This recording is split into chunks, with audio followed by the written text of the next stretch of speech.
here. Today we are in a webinar, so Julie and I cannot see your faces and we can't hear your voices. So that's what the chat window is for. So please don't feel like you have to wait for a Q&A. If you're anything like me, poof, things just leave my brain about 2 seconds after I think of them. So type your questions in there. Julie keeps an eye on it, but I really make sure we don't miss anything. So I promise. And in classes like this, it is kind of easier if we answer the questions as we go along, because we dive into so many topics and it's nice to answer those at the time we're on that topic. So if you happen to lose your connection to Zoom, you can pop back in. I don't close or lock the meeting. You will receive a recording of what we're doing today. You'll receive slides, handouts, whatever Julie wants to share with you guys, you'll receive that. You will not receive the chat.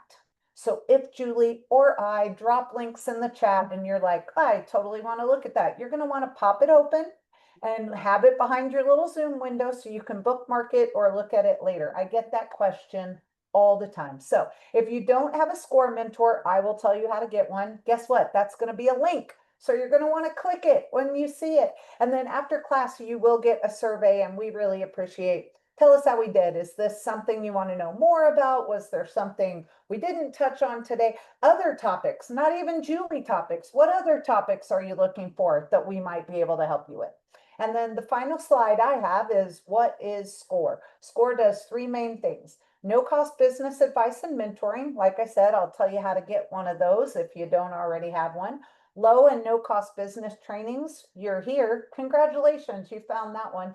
And free business templates and resources. They just have a great search function. That's all I'll say. If you guys ask questions today that I know are not covered in this class, I'm going to go to the SCORE website. I'm going to search for what you asked, and I'm going to pop the link in there of where you can find 100 different answers and other classes and things like that. So that is all I have to say. I'll take a breath now. I was trying to burn through that. So I'm going to hand it off to Julie, and we do appreciate you introducing yourselves. I'm going to catch up on that now. And all right, Julie, take it away. Very good. Thank you so much. All right, let me share my screen and we'll get this party started. All right, somebody give me a thumbs up in the chat if you can see that. Yay! Thanks, Michelle.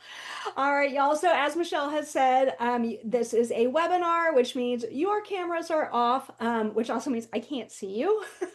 So you're gonna have to give me your energy. Thank you. Give me your energy in the chat. Make sure you stay awake. Make sure I stay awake, and we'll go from there. Awesome, awesome. Okay. So today we're talking about etiquette mistakes killing your credibility. I don't know about you all. I don't know what you're seeing, but something that I see a lot going on these days, it sure seems like a ton of people have somehow lost their manners. Is it just me? Let me know in the chat. Audience participation, let me know. Are you seeing this too? Yes? Okay, awesome. Thanks, Michelle. I love the thumbs up.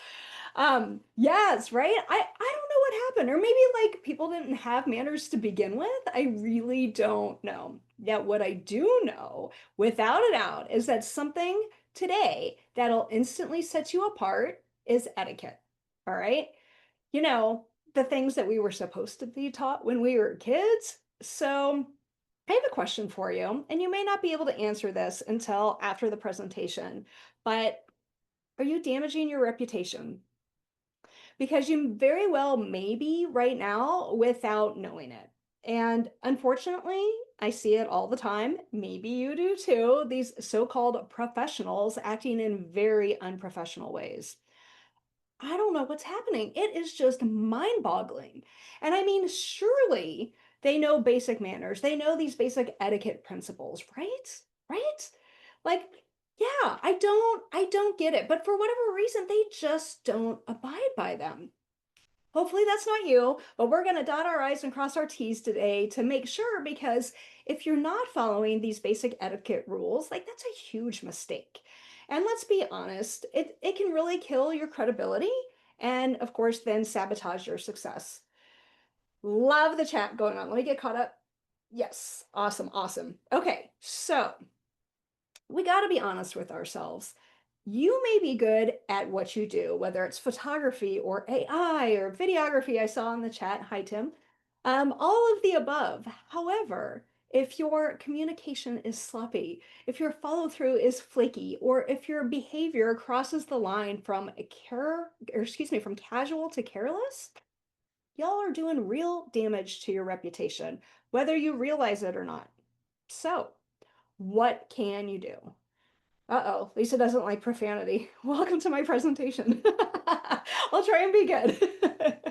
All right, have you seen my sign in the background? Anyway, okay. So what can you do? Well, of course, first of all, you got to stop sabotaging your success. And you can do that by using this simple, basic etiquette. This is going to help you avoid offending people or irritating people. It's not just etiquette that can, or not using etiquette can just flat out damage your reputation and your professional relationships. Again, whether you realize it or not. And of course, we don't want that. So keep in mind that this is just common courtesy. And if you don't offer common courtesy, it can show a lack of consideration, lack of respect, lack of integrity, and all of the things we don't want, right? So today we're going to learn how to build better professional relationships by following basic etiquette rules so you can stop killing your credibility. All right. So, who am I and why should you listen to me? Hi, I'm Julie Cortes, copywriter by day, freelance rockstar by night. I live, breathe, teach, speak, and coach on all things self-employment. I started my business more than 25 years ago as a freelance advertising copywriter. What that means is I write advertising and marketing materials, whether it's websites or brochures or video scripts, you name it. I've probably had my hands on it at some point or another. About 5 years into my career, I founded an organization called the Freelance Exchange of Kansas City. We are a not-for-profit professional trade organization that caters to those in advertising and marketing, offering continuing education, community, and support. By default, we also serve as the city's best resource to find local advertising and marketing talent via our website. And I just started seeing this void in the self-employment realm, this void in education and community and even respect. And so I did something about it. I started a freelancing 101 course that I developed for the Kansas City Art Institute. I taught there for nearly 8 years as an adjunct professor. Um, Thanks, Michelle. Appreciate the link to the Freelance Exchange. But yeah, I did that for several years. Absolutely loved it. So many of my colleagues are like, Julie, I got to come sit down on your class. And I'm like, there's no room. You got to pay. You got to enroll. You got to go back to school. And not many people want to do that, right? So that's when there was this light bulb moment, and I was like, all right, Cortes, you got to open up an arm to your own business already and start offering these same lessons. So I started as a business coach roughly 5 years ago. And Maria here on the call, she can tell you she's been one of my coaching clients. It's been an absolute joy. I have met people from all around the country and all around the world. And it's been so great helping them with their self-employment journey. And obviously, I'm also a public speaker. I get to speak on stages near and far, and I'll tell you, my journey is full of plot twists. I am nowhere at all where I thought I would be, but absolutely 110% everywhere I'm supposed to be. So I want to help you get there too. I will say I have not always been a freelance rock star, as the title implies. I have made my fair share of mistakes, including etiquette mistakes along the way. I've learned a lot in my career, and so that's why I'm here today to help you learn from my mistakes so you can get there much sooner than I did. Okay, y'all ready? Thank you, Maria. Love it. All right, so what is on tap today? Today we are going to talk about a few of the different mistakes that fall into three simple buckets. All right, we are talking appearance, like clothing and hair and hygiene and the like. We're going to talk about behavior, little things like saying please and thank you that can really go a long way, and accountability, like being on time and not ghosting people, not following through on your commitments. We're going to dive deep into those. And we're going to uncover like the most common etiquette mistakes that quietly sabotage your credibility. And of course, then what you can do to fix them. All right. From ghosting and no-shows to accountability and appearance, you are going to learn the basics that should be obvious, but obviously aren't. All right. So again, surely everyone was taught, well, I'd like to hope that everyone was taught basic manners growing up and these etiquette principles, right? Like I'd like to think we at least know them at our very core. But maybe it's because we're in this like fast-paced digital environment now that many people just aren't taking the time to use them, right? And unfortunately, it's this lack of consideration that can be considered super rude. And it's not going to get you very far. I really hate to break it to you. So kudos to you all for showing up and trying to do something about it and to better yourselves. In fact, I was laughing with the gal, not Michelle, but the gal who was setting me up to do this presentation today. I was like, I have a feeling like the people who really, really, really need to hear this aren't going to be the ones to get here and try to better themselves. So kudos to you showing up first check mark done. All right. So there is an easy solution to all of that. And of course, it is acknowledging these etiquette mistakes that you might be making first and foremost, and then, of course, fixing them. The benefit, especially today, as we've all discussed, like we're seeing this all over. So the benefit of it is you're going to stand out like instantly. It's going to set you apart from others just by doing these simple little pieces of etiquette. And it's going to help you build better relationships, whether it's with clients or coworkers or professional peers or whatever your situation may be. Are most people self-employed here? I'd like to know. Let me know in the chat. Like, do you work for somebody else? Are you looking for a job? Or are you self-employed? Let's do a little show of hands here. Owner, self, good.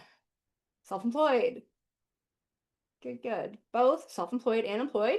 Little side hustle going on. Self, good. Employed.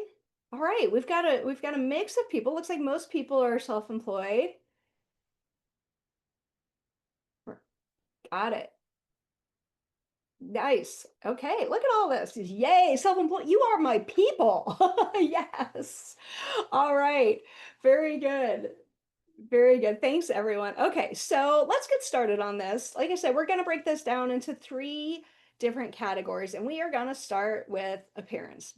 Because whether we like it or not, we are judged by our outward appearance, and it's no different in our professional relationships. For those of you confused by the hashtag on the screen, that stands for outfit of the day. And I will say, yes, I planned my outfit today to match my Bitmoji. I'm very excited. It's the first time I've ever used my Bitmoji in a presentation, and I think it rocks. So if you think it's cheesy, that's okay. Let me know in the chat, and I'll go forward with it going forward. Okay, so we're going to talk about appearance. Now, let me be the first one to say that the irony is not lost on me that Score asked me, yes, me, the one with the fun hair and the piercings and the tattoos, to give a presentation on professionalism. I honestly think it's hilarious, but I love it all at the same time because let's be honest, there is a way to do it, right? Like I used to tell my students, like, how do I say this? There's a difference between being classy and trashy, right? And you can still express yourself creatively, but you got to do it in a classy professional sense, right? Yes. Awesome.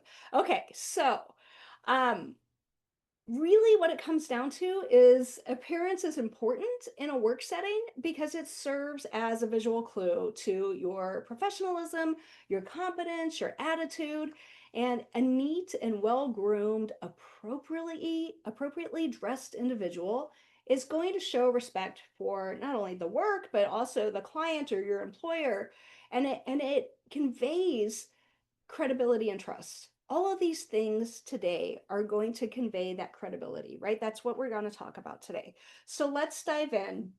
Um, Under appearance, first things first. I can't believe I have to say this, but here we are.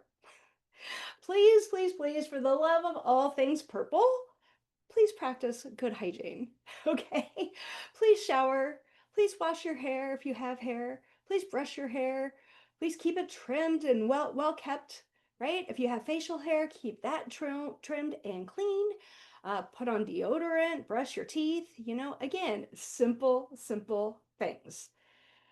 Yes, dress the way you want to be addressed. Absolutely. I really love that. My students used to say, don't say fake it till you make it, and I'm like, okay, flip the script on that. Dress for the job that you want, right? And I think that's exactly what you're trying to say here in the chat.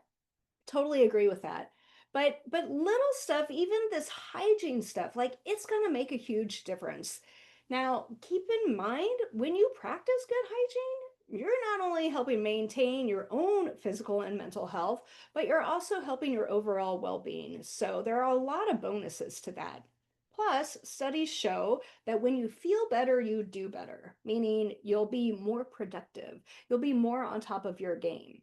I don't know about you, but when I feel better, I look better. When I look better, I do better. And that, I know it's bad grammar, says the writer. I know it, but it works. All right.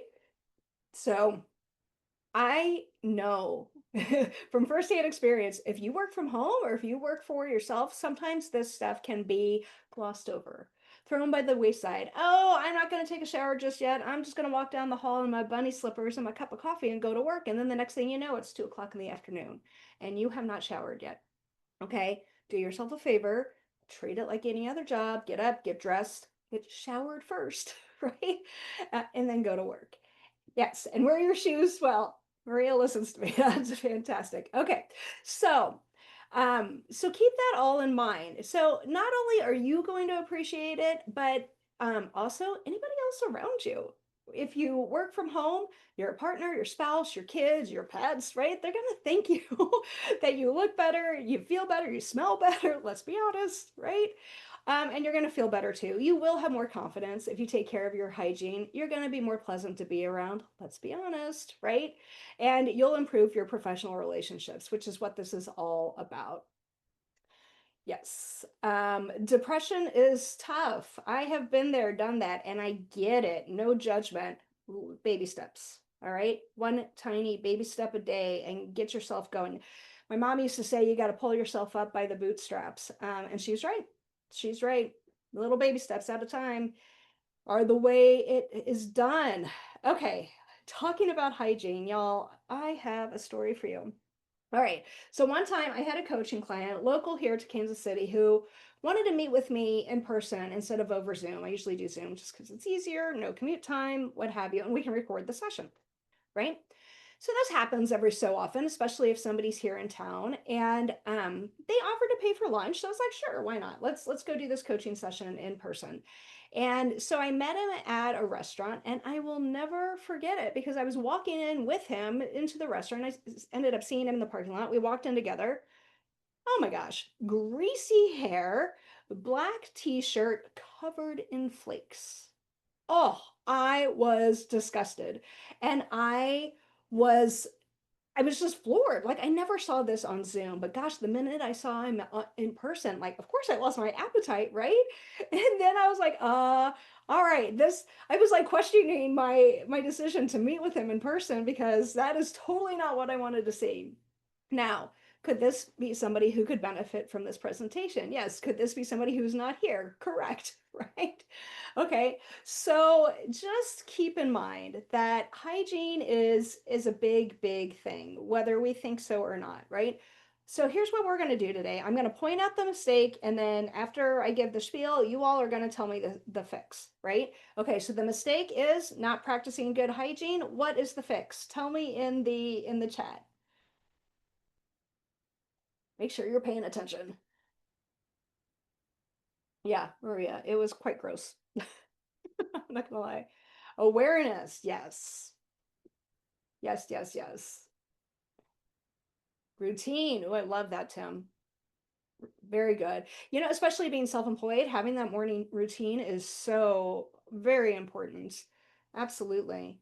And I think that getting showered and getting ready for the day, getting dressed for the day, I think that's so huge on our mindset as well. Ooh, start your day as if it's going to be a photo shoot. I love that. Yeah, very good. Very good. Okay, so like I said, shower, brush your teeth, do all of the things that you're supposed to be doing because not only are they good for you, but they really help project this reflection of professionalism and attention to detail, which of course by default is going to help you earn a positive image around you. Okay. All good stuff in the chat. I love it. I love it. Okay.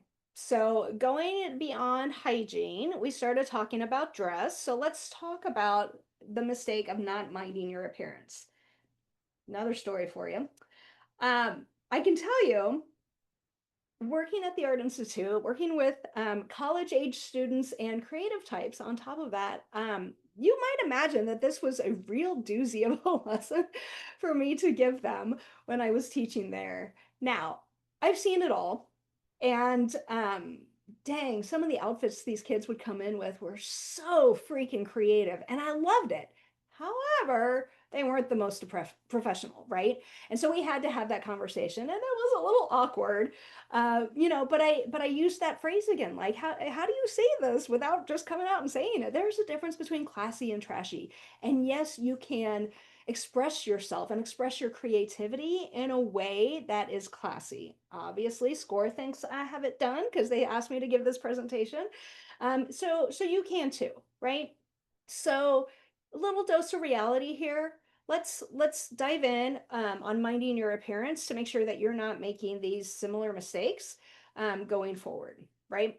So starting with clothing, try to avoid anything too casual. Like no wrinkled t-shirts, no excessively ripped jeans, no super short shorts or skirts, no super low cut tops or high crop top shirts, no gym clothes, no sweats, no hoodies. The stuff that is not appropriate to wear for work, right? Again, like we know these things, but we still see it all of the time. And yes, I'm going to tell you right now, do it for video calls too. Now, I know you all don't have your camera on, but I do. Obviously I'm dressed for the occasion, right?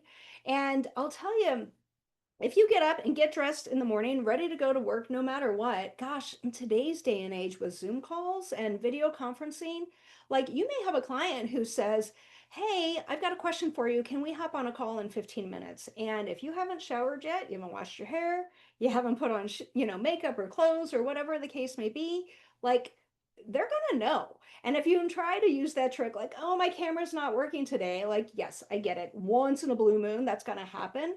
But come on, for the most part, we see right through that when people say that. We know you're not camera ready. So be camera ready, at least from the waist up, right? We learned this during the pandemic, right? At least from the waist up, be camera ready, be ready to go. And whatever that's going to make you look the professional part and bonus, right? Make you feel more confident. Now, I will say, if you are looking for a job, I have heard this on more than one occasion. Sometimes recruiters will ask you to get up and walk away from the camera because they are testing you and they want to know what's on that bottom half of your body, right? They want to know if you're in sweatpants or if you put on appropriate pants for this interview or whatever the situation is. They may ask you to adjust the blinds because there's a glare. They may ask you to go get something. They're testing you. So be ready. All right. Pro tip, be ready. Or even in my line of work, like as a writer, they might want me to go get something, or I might say, hey, I have a book about this. Let me run over to my bookcase and grab it. I want to make sure I have pants on, first of all. Not that I ever go to work, but you might without pants on. I want to make sure that I'm dressed appropriately. Okay. So keep that in mind. Uh, I would use your camera. For sure. I'm checking out the chat here. Yes, use your camera. There are filters you can use. There are Zoom backgrounds you can use. There's even filters that will like add like filled in eyebrows and lipstick for you. Whatever you want to play with, definitely I would try that. So, and work with your lighting, work with your camera angles, all of those things. I will say, when I used to just use the camera on my laptop, it was way too low. And of course, you would see like my double chin, and it was just a bad angle. The moment I got a little camera to go on top of my second monitor, game changer, right? Because now I'm looking right at you, right? It's like eye to eye here. So keep that in mind and try that. But the lesson is to always be prepared, no matter what. Because let's be honest, if your outfit is screaming that you rolled right out of bed, your credibility just hit snooze. All right. So instead, opt for clean, non-wrinkled, non-stained, not non-pet hair covered clothing, non-flake covered clothing. Yes, I've seen it all. Now, a pro tip from me to you, something that you might consider doing is keeping on hand with you wherever you go, a stain remover pen, a travel size wrinkle releaser spray, or a lint roller. Whether you keep it in your car, in your purse, in a bag, it doesn't matter. These things can be lifesavers. Now, y'all may think it's a bit much, but I'll tell you what, it has saved my rear end on more than one occasion. You see, I have this adorable blonde dog who sheds absolutely everywhere all the time. I literally have never seen a dog shed so much in my entire life. And as luck would have it, I love to wear a lot of black clothing. So guess what shows up on my clothes? All the time. It doesn't matter if I use a lint roller before I leave the house. Inevitably, I get in the car and I look down, and sure enough, there's one, two, three, four, whatever, 5 hairs that I was not expecting. So what do? I get to where I'm going. I park. I pop open my little armrest in the console of my car, and boom, put that bad boy lint roller to good use, right? And start using it right then and there. Okay, little pro tip from me to you. Yes, lint brush, fantastic, Karen. Awesome. All right. So think about those things. Um, Shoes. Don't forget your shoes, especially if you're going to be seen in person, because believe it or not, shoes can very much influence a first impression. Why do you think that is? Before I give you the answer, why do you all think that is? Why do shoes have an effect on people's first impressions?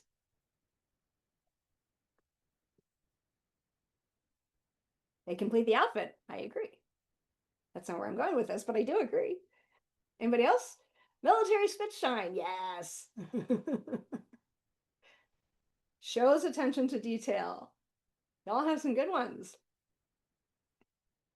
Okay, so here's what I'm looking for is that, yes, they do show how clean you are, but they give off clues to your identity. So I've heard before that eye contact and a smile is the number one thing people look at, but number two is your shoes, all right? Because they want to know a little bit about you, about your personality, and even sometimes shoes can indicate like how old you are or how much you make as a professional, okay? So pay attention to your shoes. Make sure that they are clean, right? Make sure that they're not falling apart. Make sure they don't have mud on them, all of the things. And make sure that they're appropriate for whatever the occasion is that you're going to. Very important there. And yes, you can do the military spit shine. Ensure they're clean, ensure they're polished, whatever it is that you do. Make sure they're in good shape because people are going to pay attention to your shoes. They are the hardwares of the base of your life. Ooh, I like that. I have so many shoes and bags. Yeah, me too. I have a collection of Chuck Taylors, if anybody wants to know. You know, Chuck's Converse, I have a collection and they're nice and organized. They're nice and clean. But yeah, I have a lot. Anyway, okay. So beyond clothing, beyond shoes, now we're moving on to hair and makeup. If you have hair, if you wear makeup, right? If this is applicable to you. Again, keep things clean, keep them well kept, keep it appropriate for the situation, right? If you are somebody who wears a lot of bold items like bold makeup, yeah, bold, crazy hair. Like sometimes I get my hair out there and it look pretty fun, pretty crazy. I do like going to my rock concerts, not gonna lie. But leave that for the appropriate occasion, right? When you are in a work setting, you want to be clean and you want to be polished and you want to be appropriate. Okay, so you might have to tone down a few things, or if you don't wear much makeup, maybe you have to amp it up a little bit, just to make sure you look good on camera, right? You look good in person. Make sure you're paying attention to detail, all of the things. I agree. Orthopedic shoes are not the most stylish. I have been there, done that. I agree. Stop for a basic black and see if you can start with that. I ended up getting some orthopedic inserts that I can use in different shoes for sure. So, oh, the joys of getting older. It's so fun. Okay, beyond hair and makeup, we're going to talk about jewelry. Again, if you wear it, keep it tasteful. Again, save the fun stuff for a weekend or a fun night out. Opt for more minimal pieces, more classy pieces, subtle pieces. Watch out for any bracelets that make noise, right? If they clink together, you know, if you've got a bunch of them going on, that can be super distracting, or any jewelry that makes noise or anything that could be distracting. Keep that in mind. Okay. All right. So the mistake is not minding your appearance. And the fix is, let me know you've been paying attention. What is the fix in the chat?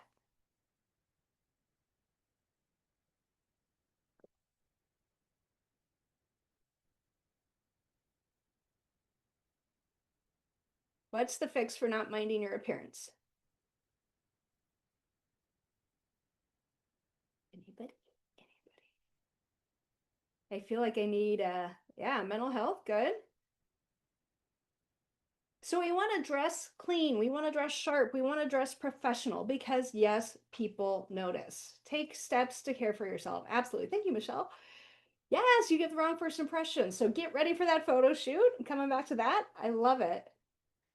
Um, so anyway, so people are noticing when you walk into a room and own your presence and your vibe, and even like the Zoom room too, like remember that, okay? And it's going to give you a confidence boost as well. Yes, pride in your appearance, dress for success. Perfectly said, Rodney. I absolutely love that. Again, dress for the job that you want.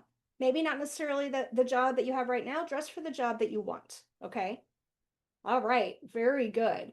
So moving right along, we are going to jump into the second category, which is behavior, because let's face it, this business etiquette is crucial.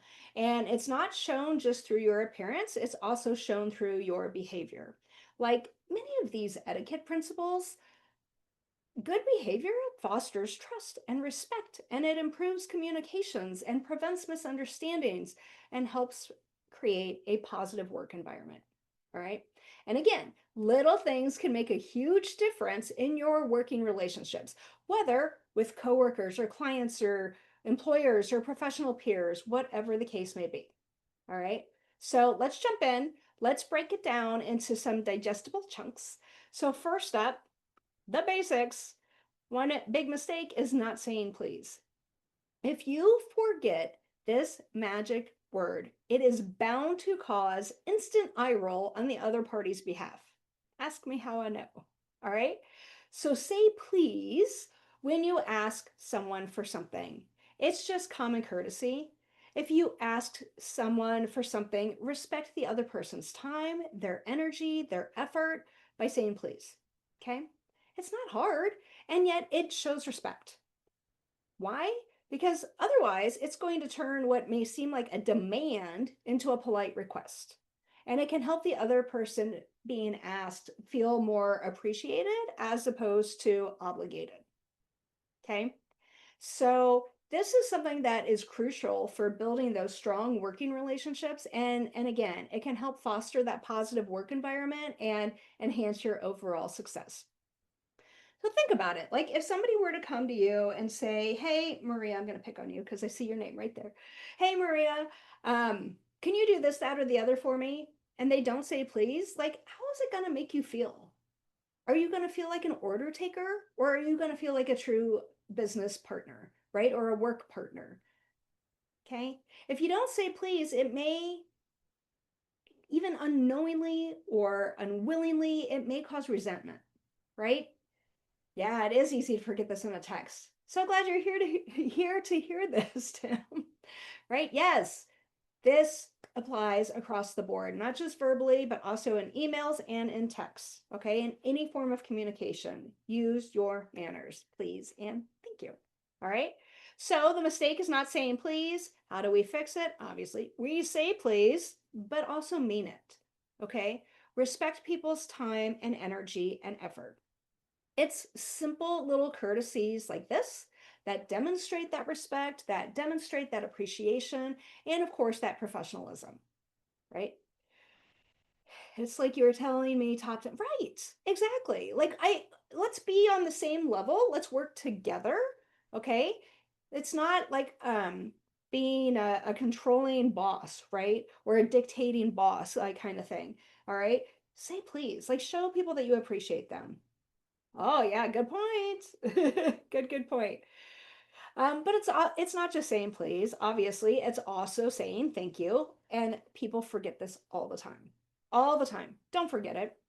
If somebody helps you out, if they do something, no matter how big it is, no matter how small it is, and you don't acknowledge it, ugh, yikes, yikes. This makes me think of the one time there was a colleague who showed up in my email inbox asking me to essentially drop what I was doing and right then and there and offer him a referral. It sounded important and urgent, and so I did. I knew the guy, I liked the guy, I trusted the guy, and wanted to help him. But then, as soon as I responded, crickets, crickets. Never heard from him. He never replied. There was no acknowledgement, no thank you, nothing. And I'm like, huh, well, that's weird. Now, do you know what kind of impression that left with me? Yeah, that he was ungrateful. Now, do you think I'm going to be dropping anything for him again in the future? No, of course not. Like he burned that bridge just with that simple etiquette mistake that he missed by not thanking me. All right. So we say thank you when someone does something for you, even if it's just answering a quick question, even if it's over text. Okay. Nobody wants to be used, nobody wants to be taken advantage of. Say thank you. It's super easy and it shows your gratitude and appreciation. Yes, I love that, Maria. Awesome. Okay, so the mistake is not saying thank you, and the fix. Da-da-da, everybody, not all at once. You say thank you and mean it. You let them know you're grateful, and as a bonus, it's going to make people want to help you out again. Has this ever happened to you before? Has anybody asked you for something and then didn't say please or didn't say thank you after you did it? If so, let us know in the chat. Like, how did it make you feel? What did you think about that? Let us know. I'd love to hear your stories. Here comes my Jeopardy music. Dear, dear, dear, dear. This has never happened to anybody. Are you kidding? Or maybe you're slow typers. Part of why you quit your job. Oh, because people weren't showing gratitude? I can see that, unfortunately. There we go. Here they all come. Definitely makes you feel used. Right, Tim? I know. Yes, crickets. Makes me ignore the right? Oh, I'm big on returning energy, Karen. Like, show me who you are. What's that saying? Fool me once, shame on me. Fool me twice, shame on me again, right? Or shame on you, shame on. I'll get there. I'll get there. You know what I'm saying? Yes, over time it accumulates and aggregates. Absolutely. Absolutely. There's so much to it. So, okay, let's mind our P's and Q's. Let's say please. Let's say thank you. Again, not hard. We just have to remember to do these things. All right. So, moving right along, the next thing in this category is not taking responsibility. Now, mistakes happen. We all do them because we are human beings, but making excuses really is going to kill that trust. So take responsibility if and when you make a mistake. And I understand that this one is hard for some people, but dang, is it's so essential. If you drop the ball in any way, shape, or form, just own up to it. Okay? It's in your best interest to be honest instead of making excuses. I'll tell you what, yeah, the sooner the better. A great example of this just happened to me last week. I just had a brand new copywriting client sign on with me on retainer. All right. And so we set up these ongoing Zoom meetings, these weekly check ins, to gather our thoughts and just check in on the project, see how everything's going. And she had scheduled the meeting through my calendar app or scheduling app, whatever y'all are familiar with. And this sent her more than one reminder, more than one notification. And the day came for our weekly meeting last week, and I go and I start the Zoom call, and she's not there. And I wait, and I wait, and I wait, but I'm not waiting forever because my time is valuable. Right. And so a few minutes later, I emailed her and just to make sure, hey, I'm on Zoom right now. Do you need the link? Let me know, trying to give her the benefit of the doubt because that's what we do. And no response. No response. I was like, huh, All right. So again, wait a few more minutes. And I had told her in my email, like, I'm going to stay on until 1:15 or whatever it was, right? And so 1:15 came around and I hop off the call and go about my day because I got stuff to do. All right. I finally get an email from her maybe an hour after our scheduled start time, and she gives the excuse that she didn't make it because the meeting wasn't on her calendar. Well, was that my fault or was that her fault? And I looked around, I'm like, am I her secretary? Am I her administrative assistant? No, I'm her vendor. But whose fault was it, really? Like when she made that appointment on my scheduling app, not only did she get a confirmation pop-up window, but she also got more than one email reminder about it. And in all of these places, there are buttons that say add this to your calendar. And then you can choose, do you want Google Calendar, iCal, whatever you prefer, right? And she obviously didn't do that. And so after she made that excuse, I took a screenshot of all of the notifications and I sent it back to her and I was like, well, did you click the button to add it to your calendar? And of course, no response whatsoever. So look at what happened. She did not take responsibility for her mistake and instead tried to pass it off as it was my mistake. So listen, I'm going to tell you, people with good etiquette own up to their mistakes. They exhibit leadership and they maintain their credibility. All right. Now, I got to tell you right now, my eyebrows are raised with this brand new retainer client, and rightfully so. So we'll see how this goes. Check in with me in the future. I'll let you know. Yeah, add to your calendar buttons. They're on most I can't talk today. Calendar scheduling apps, whether you use Calendly or Acuity or what have you, they're right there. Let's say, yeah, if you did not correct a mistake, it means you made another one. Absolutely. What about when you were blamed for mistakes that were not your? I hate that. Oh, um, that's projection. I'm not a fan of that. We'll talk about authenticity in a little bit here. People just don't like it when you give excuses, even when true, due to unavoidable and not your fault. Absolutely. Absolutely. Just don't. Okay. Own up to it. Okay. So, again, the mistake is not taking responsibility, and the fix, take responsibility and own up to it. It's not that hard. We just have to do it. It's not the excuse Olympics. And you can't get away with blaming, say, Mercury retrograde, okay? Like, really, just own up to it. When you are accountable for your own actions and your own commitments, it's going to build that reliability and dependability for you. And of course, that's what you want, right? That's what you want. So in the end, did I lose her as a client? I did not. So we met actually this morning. This was for our next meeting because she asked, she's like, well, do you want to reschedule that? And I was like, no. Like my personal policy is I typically bill for no shows, but because she's on retainer, like I just took off that hour from whatever she had paid for already. She ended up sending out her own Google Calendar invite with Google Meet, a Google Meet link on it. So that's what we ended up doing. I'm still holding her at arm's length. My eyebrows are still raised, but I'm trying to maintain optimism to see if this relationship can turn around. But I gotta tell you, man, being self-employed, that's one of the best things I love about being self-employed is that you can fire people just as much as they can fire you. So, and I find that super empowering. So, okay. So we talked about not taking responsibility. The next one is not apologizing, right? This woman did not apologize. But it's more than just saying you're sorry. Okay, it's also meaning it. We know that, right? But it's about demonstrating that commitment to accountability, to that empathy, to that learning about yourself so you can improve yourself for the future. Okay, so apologize when you mess up or when you hurt someone, whether you meant it or not. If they tell you that you mess up, if they tell you that you hurt them, apologize. This is how you can be mindful of others in the workplace. Okay, excuse me, if you happen to do something negative or don't do something and it has a negative effect on someone, try and show empathy and compassion for them.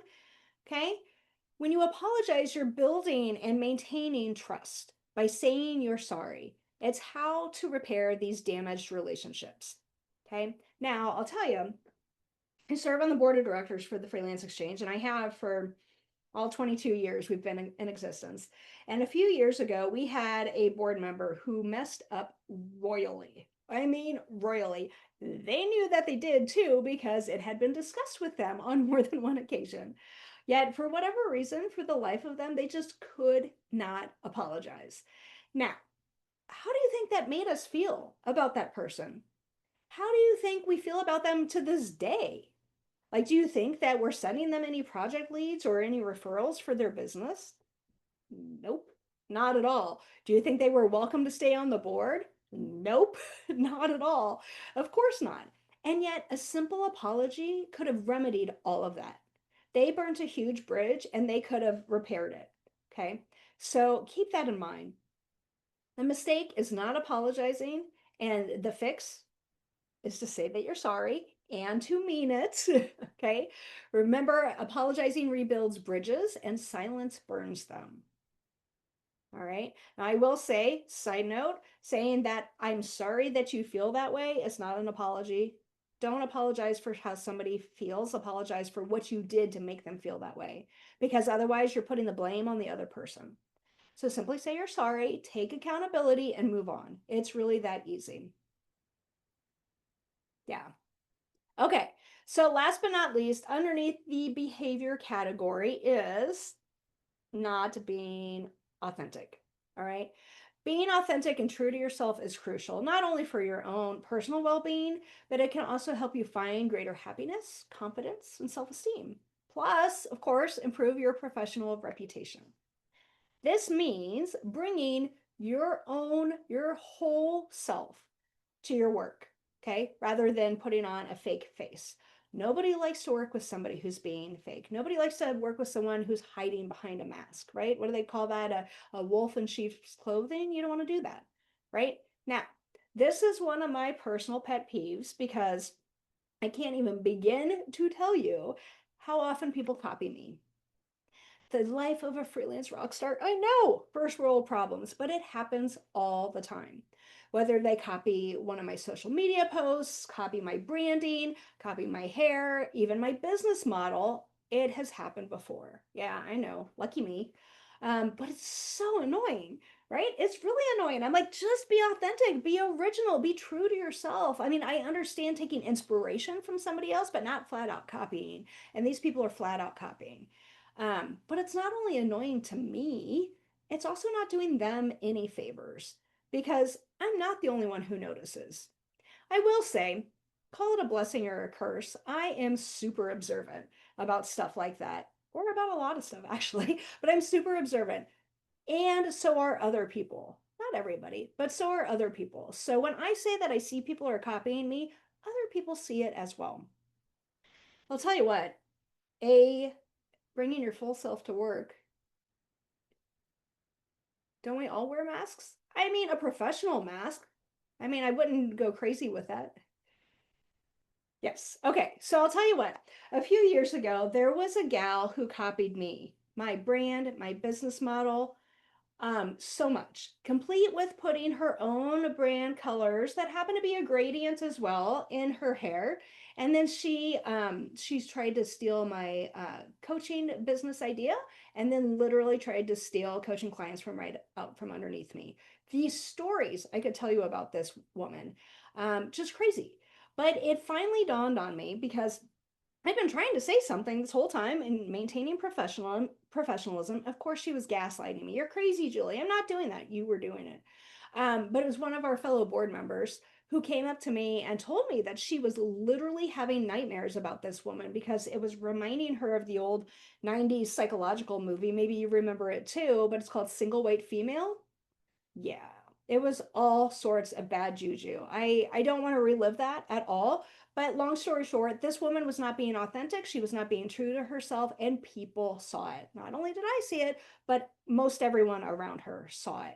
Okay, so again, as with most cases, cream always rises to the top. Good people with good etiquette rise, bad people with bad etiquette don't. I'm still over here rocking and rolling, and after I called her out, and after I disconnected from her, she essentially crawled back into the woodwork from which she came. And no one really sees or hears from her anymore, which I'm not going to lie is totally fine by me, right? Go back to where you came from. So the mistake here is not being authentic. And tell me what you learned out of this. How do we fix it? How do we fix this not being authentic bit? Tell me in the chat.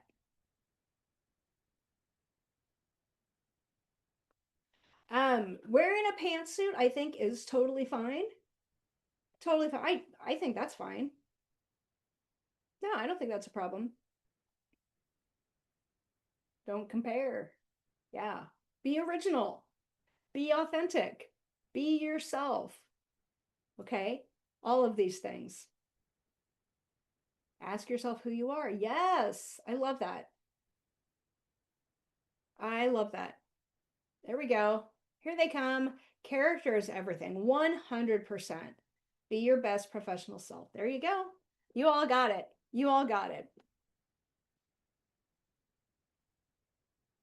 So, listen, being fake is inauthentic. It's pretty much committing professional suicide. All right.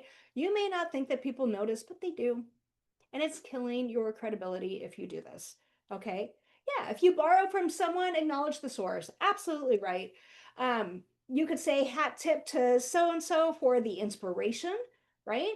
And you know what I find too, like the people who copy social media posts, like they will literally take my verbiage word for word, or hey, I took a picture um, of my presentation, right? I was getting ready for this, and it was this angle of me behind me. My husband took it, right?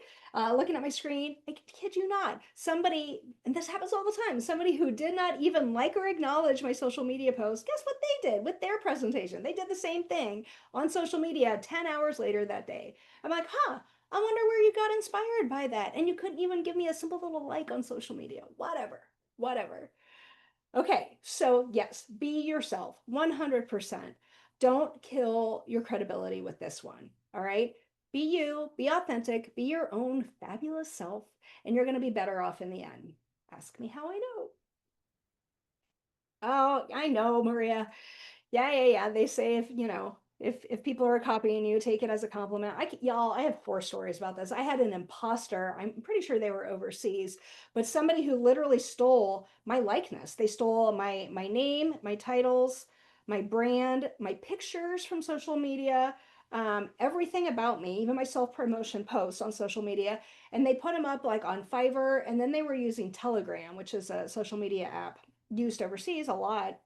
um, but they were trying to lure freelancers off of Fiverr onto Telegram so they could basically have them work for free and then ghost them and never pay them. And I had freelancers from all over knocking on my door saying, "Julie, where's my money?" I'm like, it wasn't me, right? And that was a whole other ball game. I hope something like that never happens to you. I hope the worst that ever happens to you is somebody steals your social media post, right? So yeah, comes with the territory. I can't trademark everything.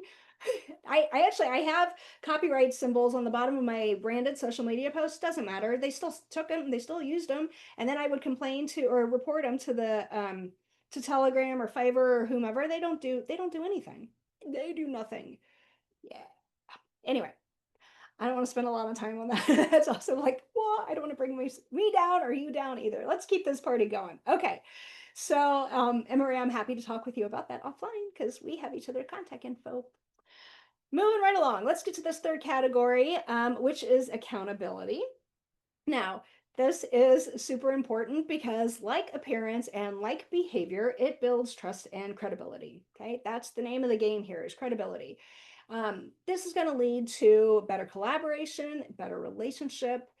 Told you can't talk today. So let's find some solutions for some of the bigger things that we might be seeing that can sabotage your success. For example, not showing up on time. Let's talk about this. Let's talk about timeliness and not showing up on time or not getting your stuff done on time, not meeting deadlines. Okay. Things like showing up late or not at all, that's happening now too.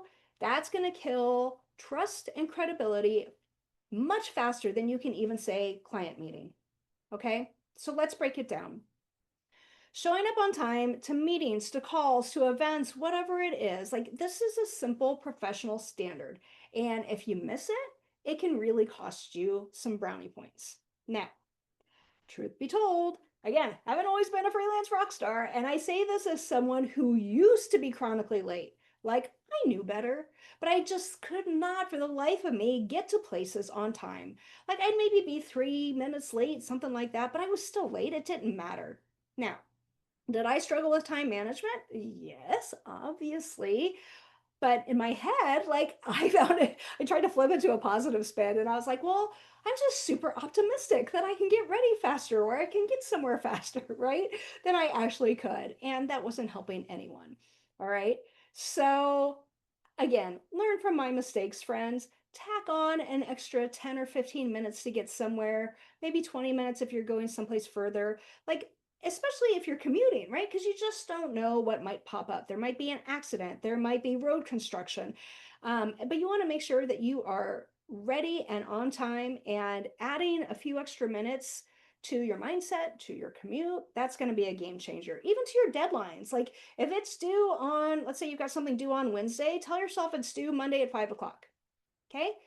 Get it done ahead of time. And then also, you have time if something should come up, whether personally or professionally, or if you need to change anything.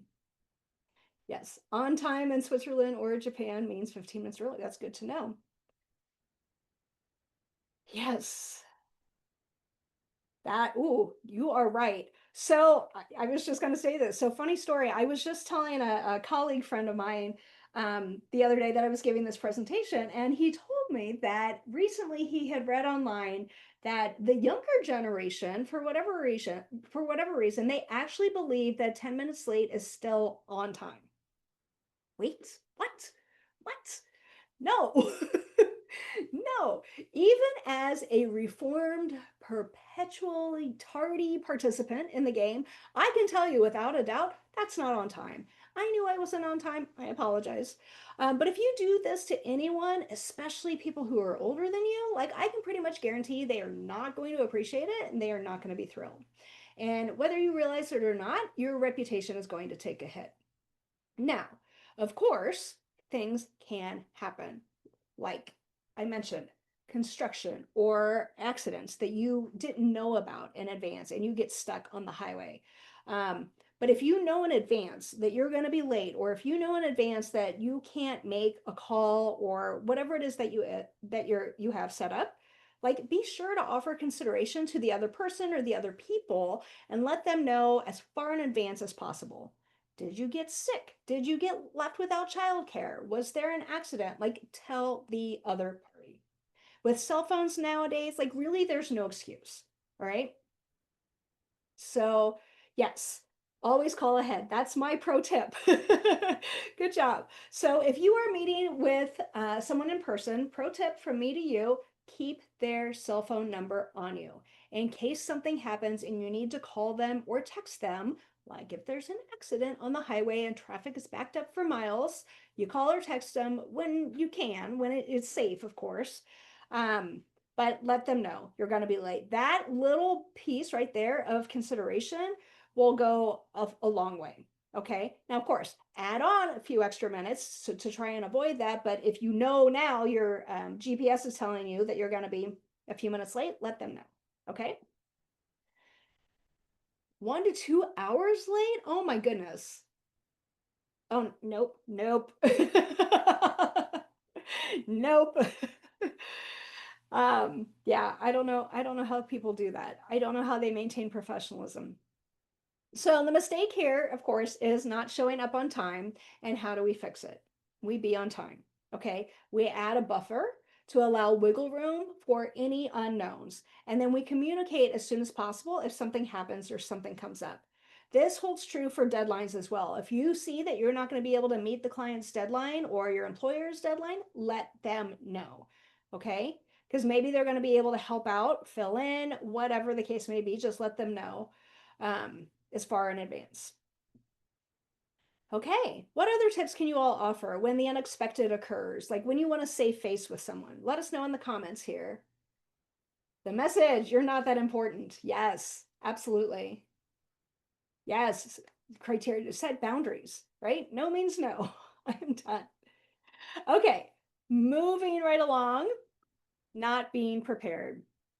Okay, being prepared allows you to be more confident, more focused, and more productive, of course, ensuring you make the most out of the time and the situation allotted. Now, excuse me, let's say you are going to be meeting with a client or some sort of professional pair. Do a little research in advance of the meeting. Review any materials that might be available ahead of time. Maybe research who it is that you'll be meeting with if you haven't met with them before. And then, of course, understand what the meeting's purpose is and who all is going to be there. If you called for the meeting, I recommend having an agenda prepared ahead of time, so you're just not flying by the seat of your pants, okay? If you're meeting in person, you might want to confirm that there is meeting space available. And you might need to reserve the space. Like if you're meeting at a library or a co-working space, like do that all in advance before you set up the meeting with the client or your colleague. Anticipate any questions or challenges that might arise and be sure to prepare for those in advance. And of course, bring whatever it is that you need to bring. Bring your essentials. Bring something to take notes with, a pencil or a pen, pad of paper, a notebook, laptop, whatever the case may be. If you're in videography, let's say, bring your videography equipment, double check everything before you leave.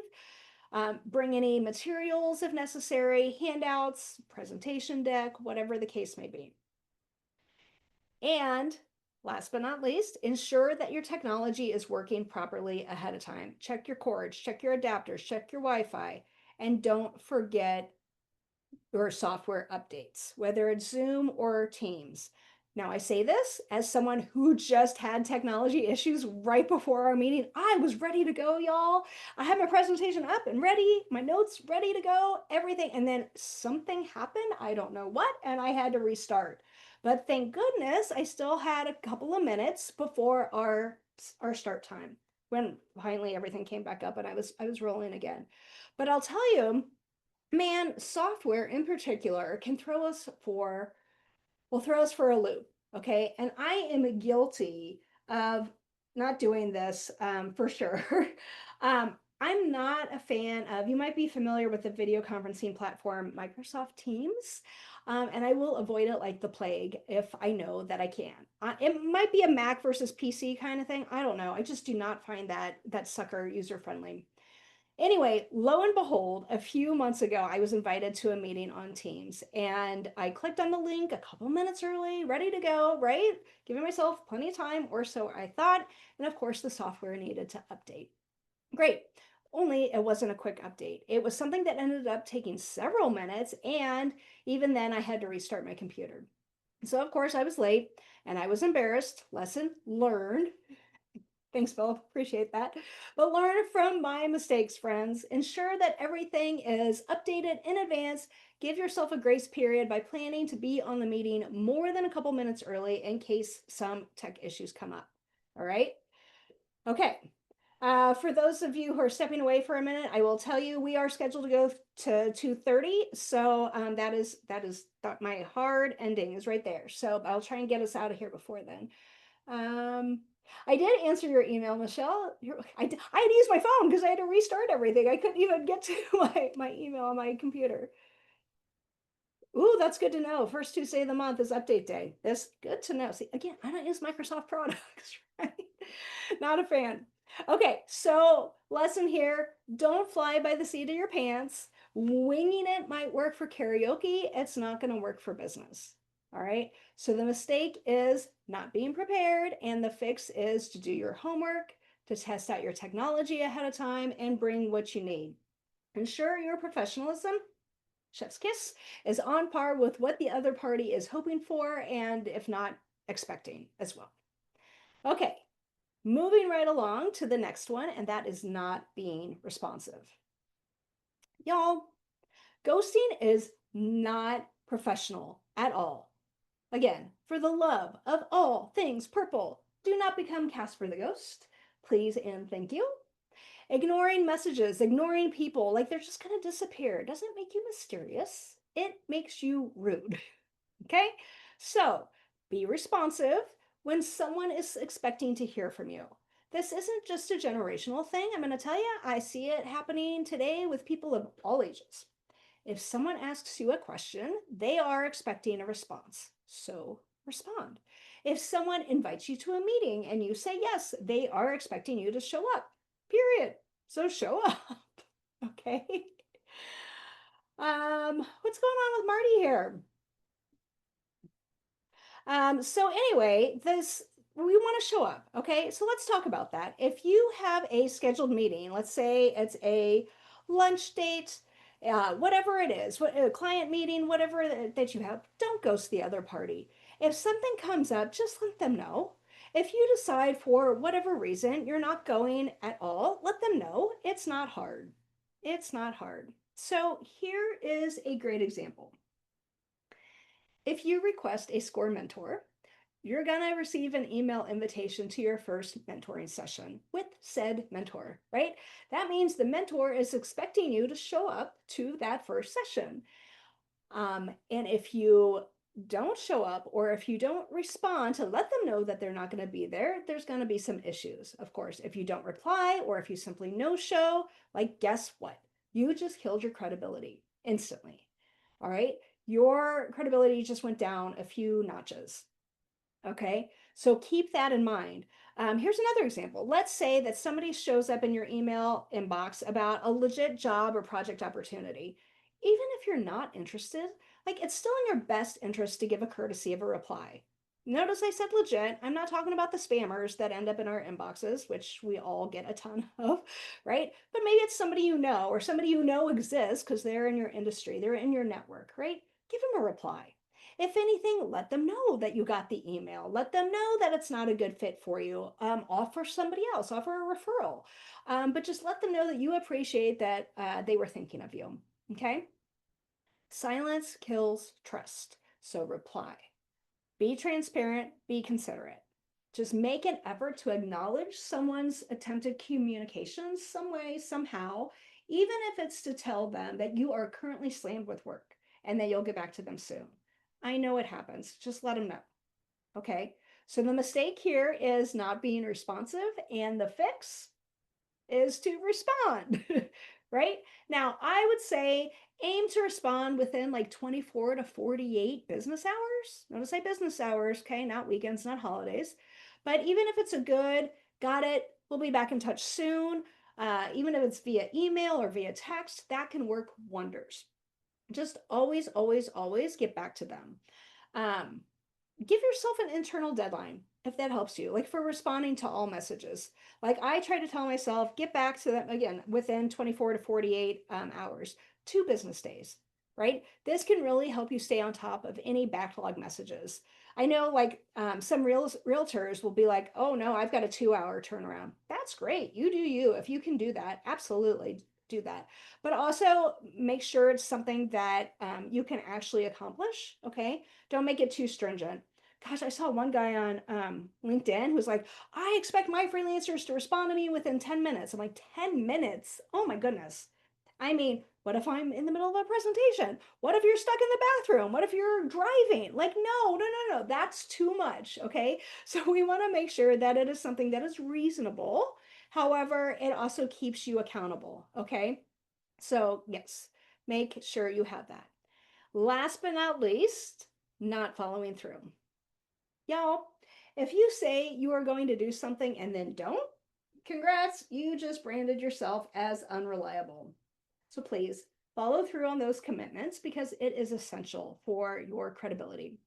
Now, this one can seriously make or break your career and your professional reputation. If you've made any sort of commitment, be sure to follow through. Okay. Your word is your reputation. Protect it.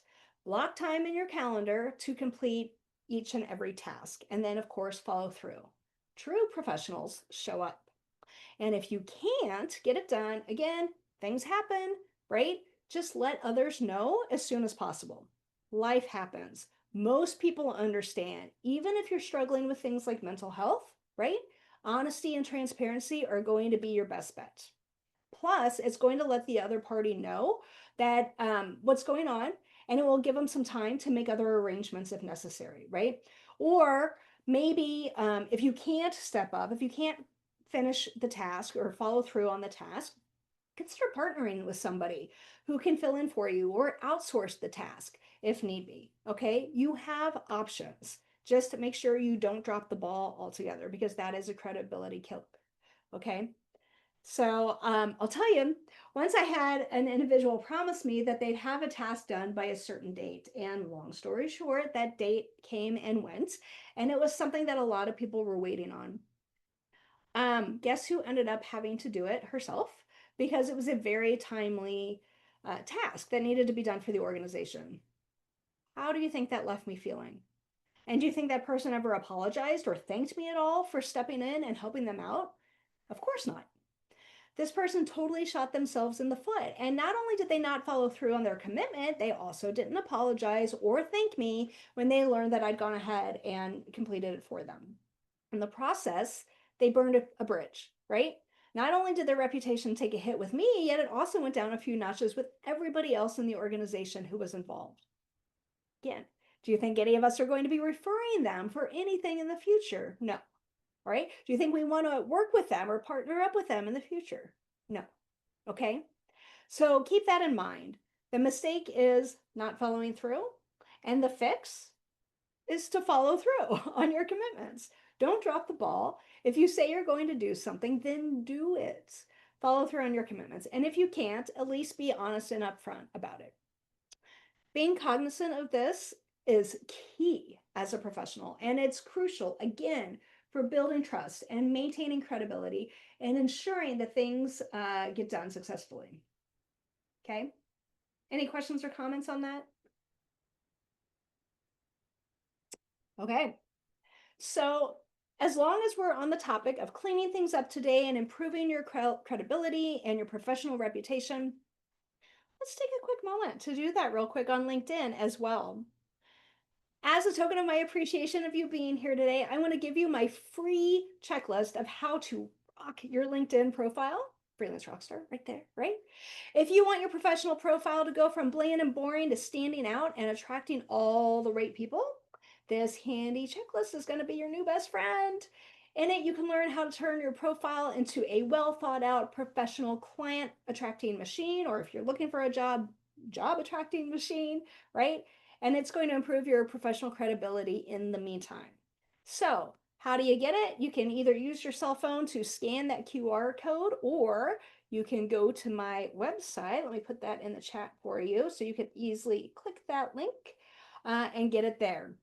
Okay, so again, cleaning up your professionalism, cleaning up your credibility.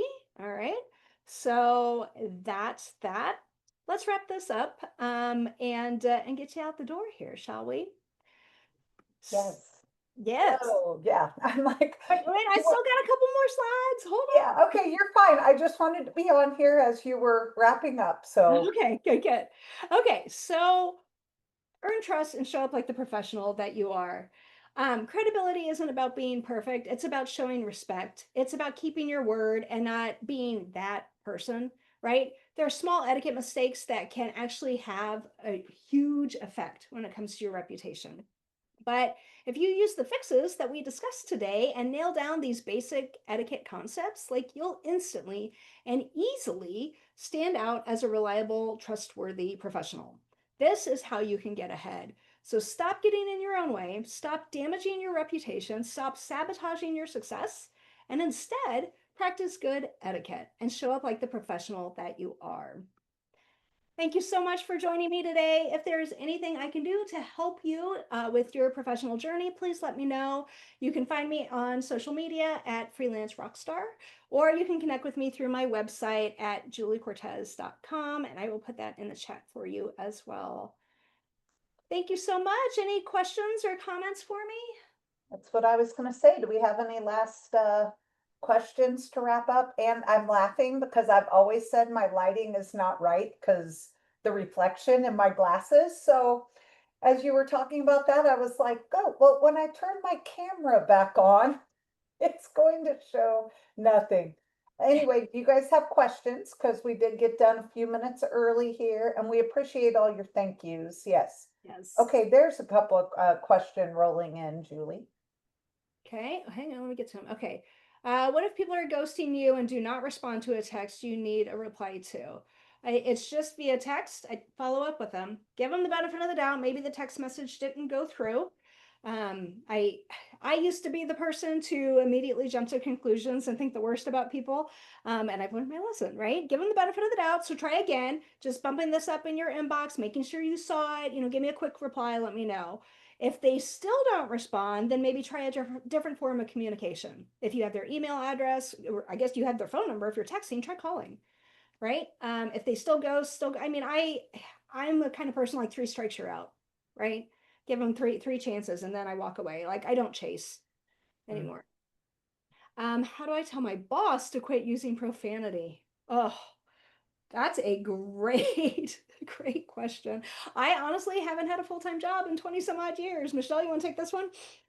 Um, I haven't, I've been lucky to not have that. I would say in general, telling your boss to do anything can be rough because thus the title, they are the boss. I did have to talk to mine at one point about something and I just went to them more like, instead of like, I went to them more like, hey, just as a human being, here's this thing that I've instead of like, I'm going to quit if you don't stop X, Y, or Z. It was more like, I think people might be seeing that differently, things like that. And with a coworker, follow whatever the HR procedures are. Sadly, in today's world, if you go to someone, even if you think you're being polite and you're not following the rules of being in a public workplace, it puts you at risk of your job, even if you think you are completely right. Kind of back to that, we apologize sometimes, even if it wasn't fully, Right. so I would go to HR. I mean, if it's something really major, if it's just, hey, your fish stunk at lunch today, can you eat that in the lunchroom instead of at your desk? But if it's something major, I would go to HR. Okay, so I'll let you take Maria's question there. Sure. What are the advantages of being self-employed and how do you cope with low seasons and doubts that you can? So yes, low season, okay, advantages of being self-employed are countless. I'm a big fan, as you know, right? You got flexibility, you have the ability to work with whomever you want on whatever you want, wearing what you want from wherever you want, like the list goes on, right?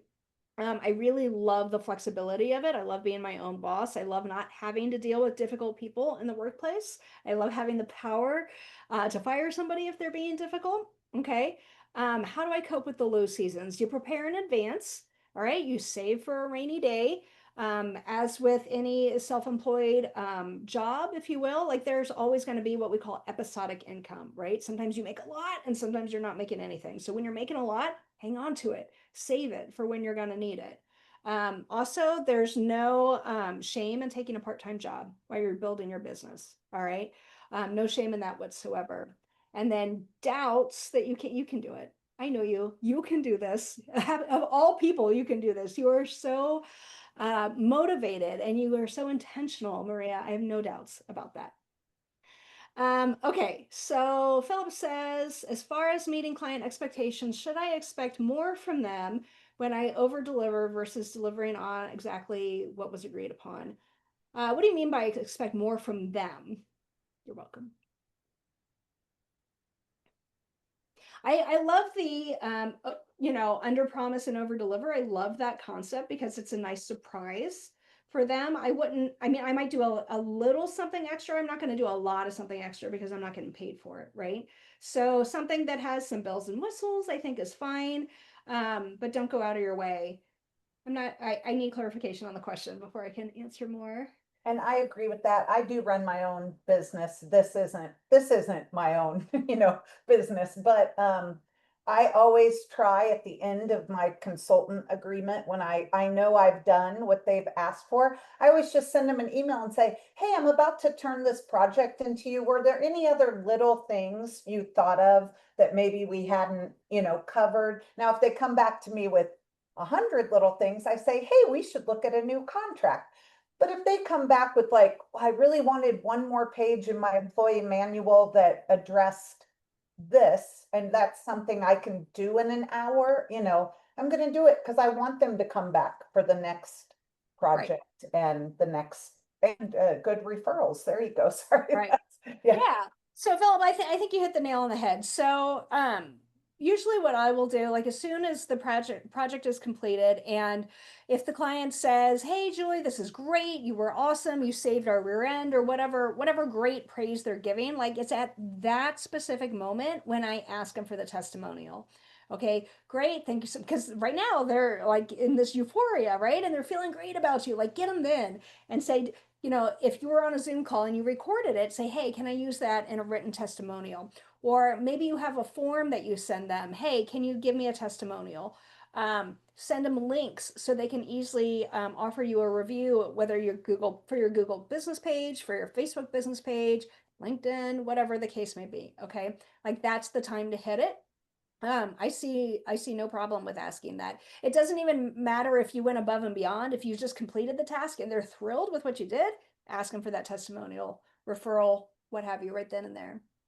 My invoice actually has a little thing at the bottom that says, I know, like basically, you're paying me now, but if you thought I did great, can you just drop me a note, and then I can use that on marketing or, anything like that. But again, at that point, if they're paying me, they were happy with what I did, right? Right. Like they're Yeah, they're happy that we completed this project together. So I just kind of asked for it then. I don't know if that's the greatest idea, but I've gotten a lot of great response to it. there you So, go.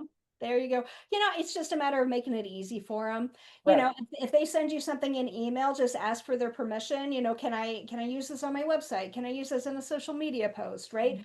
Can you send me a headshot to go along with it? I think that's always good. So great Right. question.